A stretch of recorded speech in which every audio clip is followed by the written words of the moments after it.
Hello, everyone. I'm Keith Gambill, a music teacher from Evansville and president of the Indiana State Teachers Association.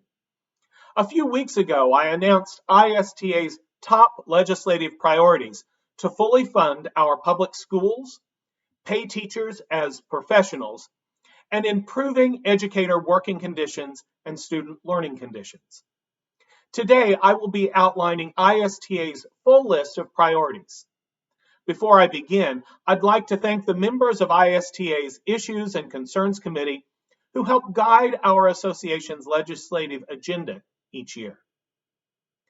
Every day, educators do amazing work to support students, and in 2020 they have stepped up to meet unprecedented challenges. But educators are burned out. We are seeing teachers leave the profession, which only adds to our state's teacher shortage as kids suffer the consequences. We are asking lawmakers to equitably fund traditional public schools with an increase that meets or exceeds inflation. We expect legislators to fulfill their promise to fully fund traditional public schools, whether they are in person, virtual, or a combination. We will push for passage of a clean funding bill before the February count for schools. As teachers have been asked to do more, the pay gap has increased. We expect the General Assembly and the governor to keep their promise and pay teachers as professionals. Now is the time to stop the teacher shortage and do more to retain and recruit future educators into the profession. Educators have faced unforeseen challenges, but have been restrained from raising their voices to do what's best for kids.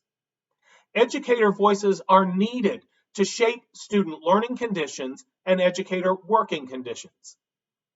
ISTA is calling for legislators to improve teachers' working conditions by restoring bargaining rights, especially on issues such as hours, days, prep time, and class size, which all impact student learning conditions. The pandemic has further exposed the digital divide in our state. Many students do not have access to devices and reliable broadband internet in both rural and urban communities.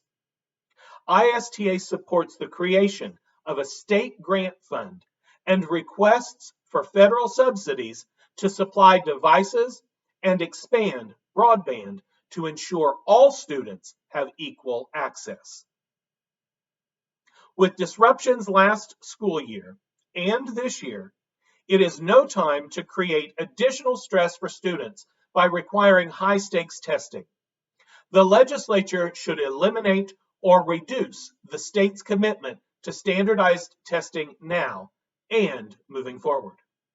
Seeking a federal waiver from testing requirements, or at the very least, passing a hold harmless provision from testing consequences for the next 2 years, would prevent further student stress in this difficult year.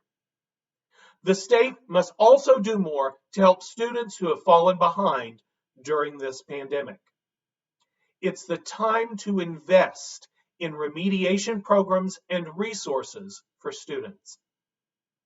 Unsurprisingly, students have faced increased trauma during the pandemic.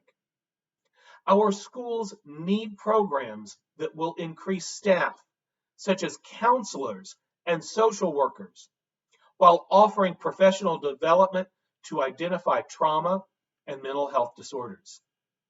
The legislature should also establish a study committee around COVID-19 consequences for children. These priorities are just a sampling of the full list that can be found on ISTA's website. We encourage members to review the entire program by going to ista-in.org/priorities.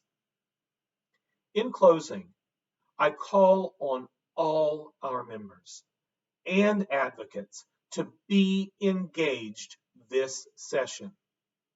While we can't rally, we can make our voices heard. Write and email legislators. Call them. Host virtual back home meetings.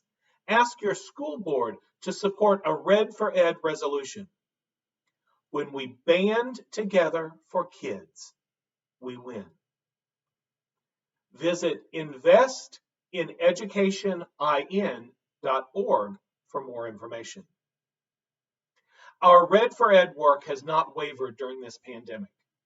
We are more united than ever to fight for our kids, our schools, and our future. As always, if no one has said I love you today, I want you to know that I do. Now let's get to work.